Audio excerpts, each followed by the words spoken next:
Assalamualaikum warahmatullahi wabarakatuh. Saya Pangeran Faris Rivaldi Barat, kelompok 2 Java Fundamental. Di sini saya akan menjelaskan dan mendemonstrasikan tugas 11 mengenai manajemen kelas dan mahasiswa berbasis web menggunakan bahasa Java Fundamental.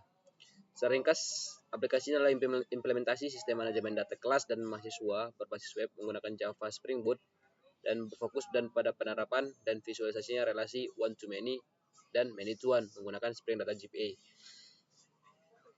Beberapa fitur aplikasi yang digunakan di aplikasi web ini adalah untuk pertama lain, di fitur kelas ada tambah kelas, kemudian ada lihat semua kelas untuk menampilkan tabel kelas dengan jumlah mahasiswa per kelas, kemudian ada edit kelas, hapus kelas, dan detail kelas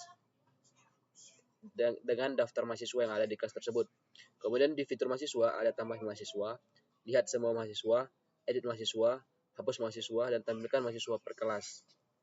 Kemudian di penjelasan relasi entitasnya, hubungan antara kelas dan mahasiswa adalah hubungan one to many. Artinya, setiap kelas, satu kelas terhubung ke banyak mahasiswa. Satu kelas boleh memiliki banyak mahasiswa. Jadi kalau di GPA-nya direpresentasikan menggunakan field list student yang dianotasikan dengan one to many. Dan di sisi selanjutnya, entitas student, many to one, artinya setiap mahasiswa harus terkait dengan sebuah kelas. Semua mahasiswa harus memiliki satu kelas. Dan jika di GPA dipresentasikan dengan field class yang dianotasikan dengan many to one. Dan kolom foreign key-nya di database adalah class ID. Kemudian struktur foldernya antara lain seperti ini. Dan ada beberapa filenya. Oke, saya akan coba tampilkan dulu dari database. Di sini ada dua tabel yang sudah saya buatkan di si database-nya. Pertama ada students dengan fieldnya antara lain seperti ini dengan menggunakan ID untuk di setiap studentnya. Kemudian di kelas juga memiliki ID yang sama. Nah, si ID ini yang akan berfungsi nanti sebagai si penghubung antara kelas dan students ataupun sebaliknya. Nah, ini yang akan menentukan nanti relasi one to many dan many to one. Apakah setiap mahasiswa itu sama-sama kelasnya atau tidak. Itu untuk bagian relasi. Kemudian sini saya akan menampilkan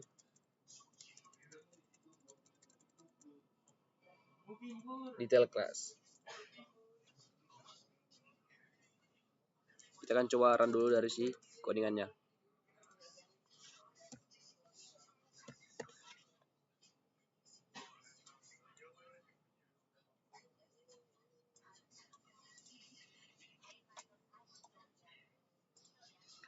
Sambil menunggu loading, saya akan menjelaskan di properties dari si aplikasi ini.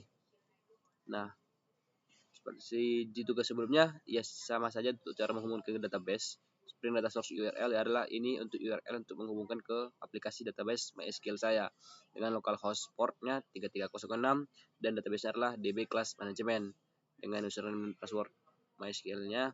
Terus Hibernate DDL Auto ini biar supaya bisa data yang kita input dari si Java, dari si tampilan ini nanti akan diproses, akan bisa otomatis menyimpan ke database. Seperti itu.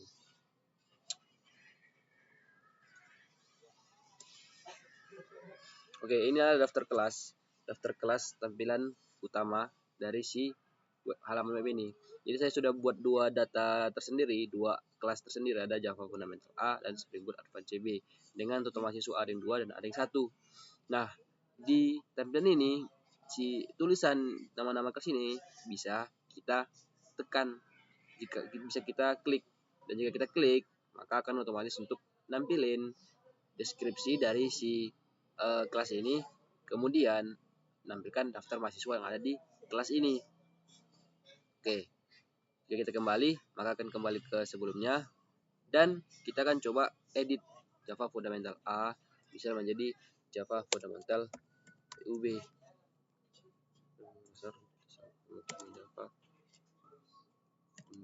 Kita update, maka otomatis terupdate menampilkan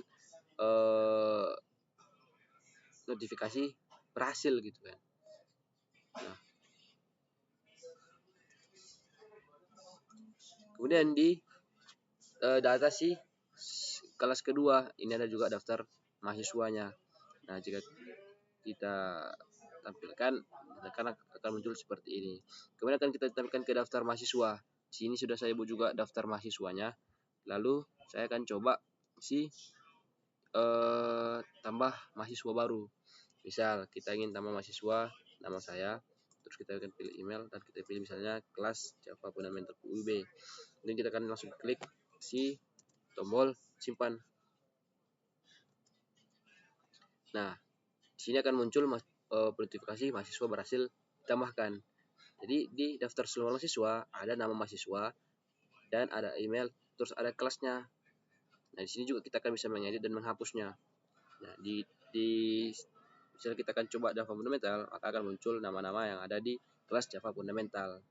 Dan jika kita tadi berubah, lalu kita akan coba edit dari si daftar mahasiswa. Jadi kita akan edit Agus Wijaya. Kita ubah menjadi Agus Wijono. Dan kita akan ubah kelasnya ke Java Fundamental PUB. Tapi data. Dan kita akan coba lihat daftar kelas. Nah, maka sini Java Fundamental PUB ada total mahasiswanya 2 dan Spring Boot Advance B0 total mahasiswanya karena sudah dipindahkan sebelumnya ke kelas Java Fundamental PUB. Kalau kita klik maka akan menampilkan data seperti ini. Seperti itu. Nah, kita akan coba hapus kelas si Spring Boot Advanced B. Karena maka akan muncul notifikasi alert seperti ini untuk konfirmasi. Lalu kita akan coba OK kan, dan kelas berhasil dihapus. Kalau kita lihat daftar mahasiswa tetap akan nampil 2 karena ya si kelas tadi si 2 orang ini berada di kelas tersebut. Kita hapus tadi kan yang kelasnya sudah tidak ada mahasiswanya. Kemudian kita akan coba tambah kelas baru. Bisa kita buat kelas pelatihan bahasa C. Kita buat deskripsinya latihan logika dan algoritma. Kita simpan dan muncul kelas baru. Jadi itu kurang lebihnya adalah tampilan dari si aplikasinya. Kemudian saya akan jelaskan dari sisi backend-nya. Nah, di sini backend-nya adalah ketika kita pertama kali membuka si web, maka akan ada yang namanya endpoint URL-nya.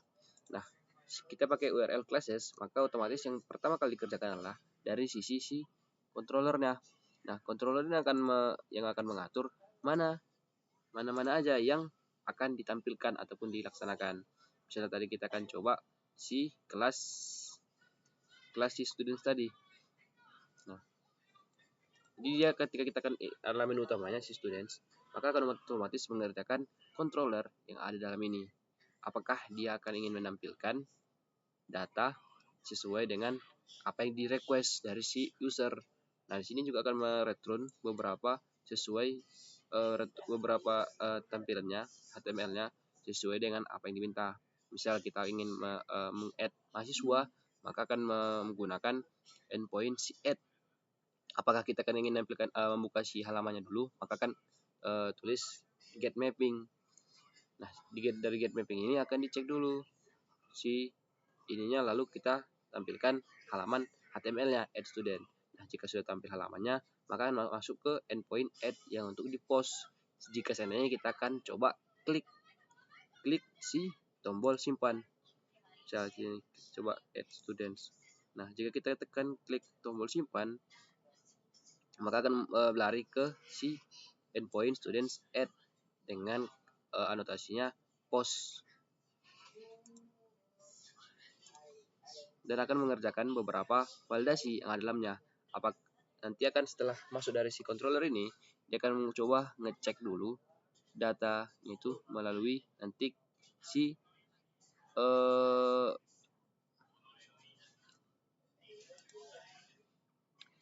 student.java yang ada di modelnya.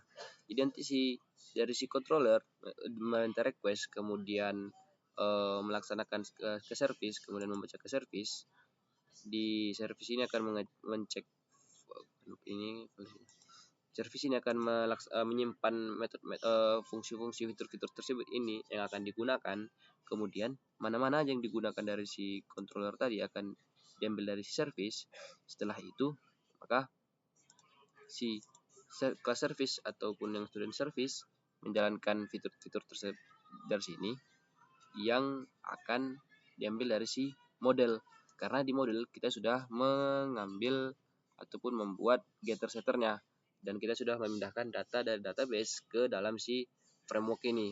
Nah, memindahkan data dari database ke framework ini kita menggunakan repository. Jadi langsung terhubung ke GPA, terhubung dari database ke framework ini. Jadi hanya kelas repository ini yang akan mengambil data dari database yang kemudian akan diolah oleh service menggunakan kelas model. Nah, di sini terlihat relasi many to one ya.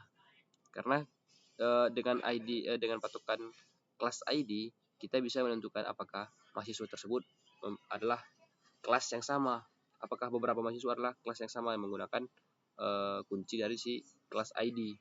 Begitu juga sebaliknya di kelas kita menggunakan one to many.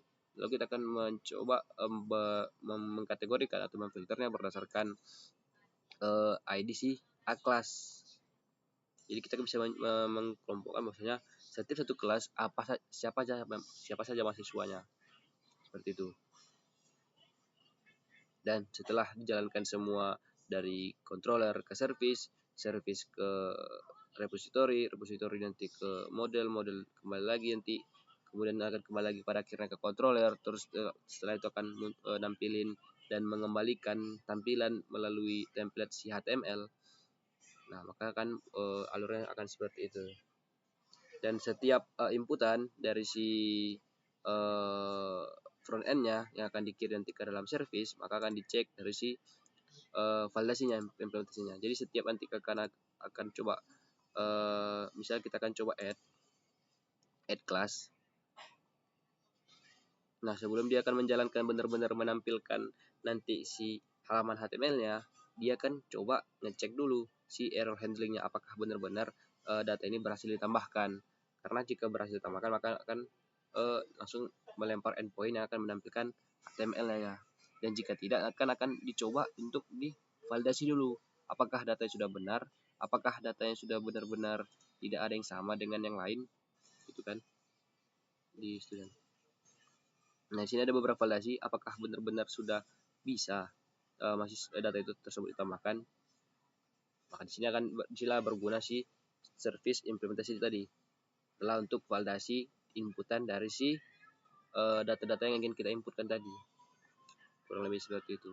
Jadi dari controller yang akan mengarahkan endpoint dan menjalankan yang mana saja akan dikerjakan, lalu service akan menjalankan validasinya. Seperti itu. Dan setelah HTML saya menggunakan CSS yang untuk merapikan tampilannya. Mungkin kurang lebih seperti itu. Saya ucapkan terima kasih. Saya Pangeran Valdianus Rivaldi Tawarat. Assalamualaikum warahmatullahi wabarakatuh.